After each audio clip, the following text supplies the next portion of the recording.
boshla.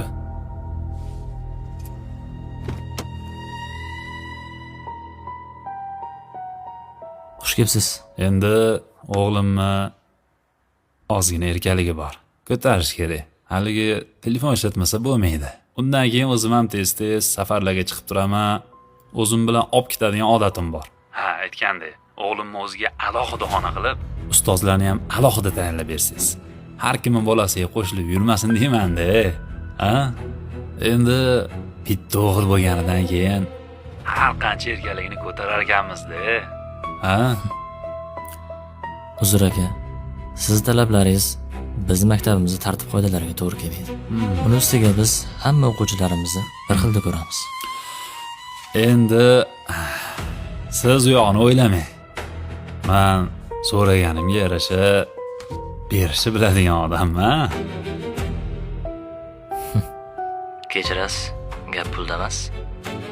Ademe gap pulli qanchaligida bo'ladi? To'g'rimi? Siz meni tushunmadingiz shekilli. Mana qarang aka, har qancha kaprizim bo'lsa beraman mana. Nima xohlaysiz yana? O'zi hayotda maqsad pulmi? Nima o'zi? Qarang. Birinchidan, agar maqsadimiz pul bo'lganda, biz ta'limda emas, biznesda yurgan bo'lardik. Ikkinchidan, shundoq ham bu yilgi qabulimizda 80% dan ko'pi to'lib bo'lgan. Uchinchidan, bizning asosiy maqsadimiz o'z so'ziga ega bo'lgan talantlarni, shifokorlarni, muhandislarni, haqiqiy olimlarni yetishtirish. Shu yo'l bilan millatning yuksalishiga hissa qo'shish. Chunki haqiqiy qahramonlar tug'ilmaydi, tarbiyalanadi. Bunaqa maqsadga harom xarij yo'l bilan pora olib berish bo'lar ekanmi? Menimcha siz adashdingiz. Assalomu alaykum. Va alaykum assalom. Keling. Yaxshimisiz? Xush kelibsiz. Sizdan uzr so'rayman. Yordamchim Zafar bilan bu ishni uyushtirishga majbur bo'ldik. Tushunmadim. Bilasizmi, bizning kompaniyamizda uzoq yillardan beri ishlayotgan sodiq xodimlarimiz bor. Ularni rag'batlantirish maqsadida 33 tasini tanladik.